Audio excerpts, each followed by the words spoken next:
February 24th, 2022. The Russian invasion of Ukraine begins. What follows quickly turned into a cataclysm for Ukraine and Russia. After nearly a year of fighting, Ukraine's economy and infrastructure are hard hit. Military casualties on both sides continue to climb, as does the toll on Ukrainian civilians.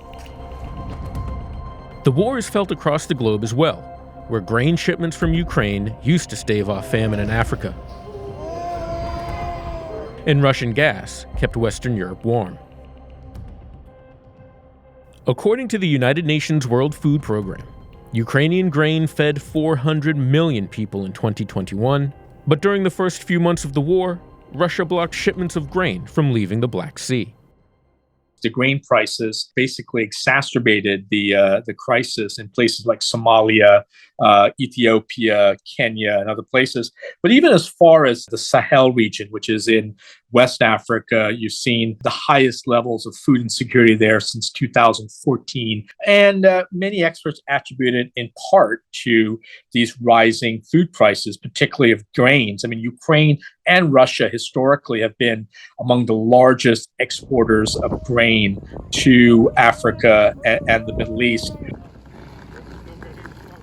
As grain carriers stayed moored in Ukrainian waters, on land, the flow of refugees fleeing the violence spilled into neighboring countries.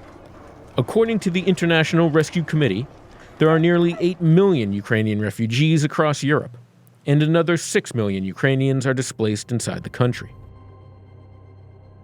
The refugees have basically fled to neighboring countries. Poland alone has granted protection for 1.2 million Ukrainians, and other countries, including Hungary, Romania, Slovakia, Moldova, have all also basically allowed them into their countries and are providing refuge. They've also gone as far away as even Spain and the UK. Russians, too, fled their country in record numbers. The war and Russian President Vladimir Putin's botched military mobilization set off a flood of immigration from Russia not seen since 1917. Ukrainian refugees, although welcomed by their neighbors for the most part, enter a Europe that is wary of soaring costs for goods and fuel.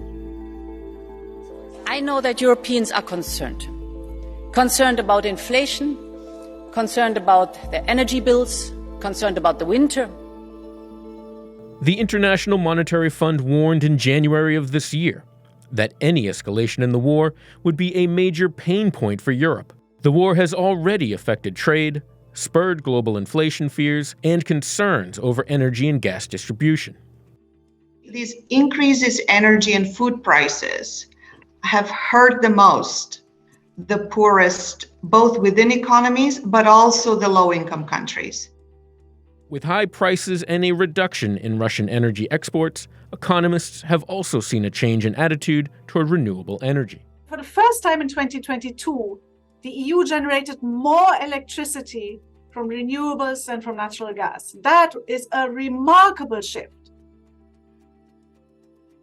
The war has also changed the thinking of Ukraine's role in NATO. For years, NATO membership for Ukraine has been out of reach, with the NATO members walking a fine line of appeasing Russian objections and offering Ukraine vague promises of membership at some point. Well, definitely the war seems to have united NATO unlike anything they've seen before, and also made them closer to Ukraine as well as the EU. With Russia annexing Crimea in 2014 and invading in 2022, the argument against Ukraine membership is dwindling, and in fact, NATO could be growing. Both Sweden and Finland, which initially had always been non-aligned with NATO, they have opted to join NATO, and they've put in applications for it. So that itself shows you how concerned these countries are of what they see as a new era of Russian aggression. What Putin feared, a strong, united NATO, is happening before his eyes. For now, the West's resolve is strong, supplying Ukraine with weapons, ammunition, and money. But as the war churns into its second year, The biggest risk is if the conflict intensifies, leading to even more refugees, more destruction, more injured, and more dead.